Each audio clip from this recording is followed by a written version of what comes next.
आज विश्व परिवेश दिवस अवसर में आम भद्रक जिले में जो एनवायरनमेंट प्लान टी अप्रूव होता ताकू कार्यकारी करने आम ओडिशा कंप्यूटर एप्लिकेशन सेंटर एवं फॉरेस्ट डिपार्टमेंट सहयोगिता गोटे एप्लिकेशन डेवलप करिछु एवं से एप्लिकेशन साहाय्य आम आम जिले में इंडस्ट्रियल पॉल्यूशन एवं वाटर पॉल्यूशन ये दुईटा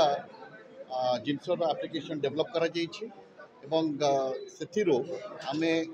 ऑनलाइन रे ग्रीवांसेस पाइबु एई दुईटी समस्या संपर्क रे एवं तार समाधान किपरि भाबरे करा जाई पारिबो से एप्लिकेशन माध्यम करा जिवो एवं आगामी दिन मानकरे ए जो एप्लिकेशन डेवलप करा जाइछि वर्तमान एटा एक्सपेरिमेंटल फेज रे रहिबो जेतो आज विश्व परिवेश दिवस पालन आम करुचे और से परिप्रेक्षी आम आज से एप्लिकेशन टाक डेभलप कलु उन्मोचन कलु माननीय मंत्री ताको ऑनलाइन माध्यम रे उन्मोचन कले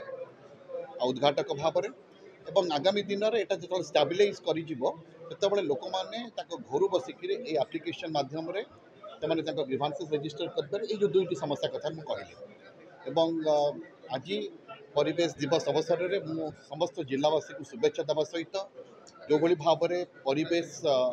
संतुलन बिगड़ी जाऊँगी खराब हो जाऊँगी आम समस्ते जदि चेष्टा करवा निश्चित भाव में परिवेश को सुरक्षित रखिपर मुझे थे जिलावासी को अनुरोध करी जे let them think globally but act locally आम परिवेश संपर्क सचेतन हवा सहित आम आम परिसर में कौन कौन करें चेष्टा कले निश्चित भाव में आम निजर चाहिदा मेटेवा सहित भविष्य चाहिदा को सुरक्षित रखिपर। धन्यवाद।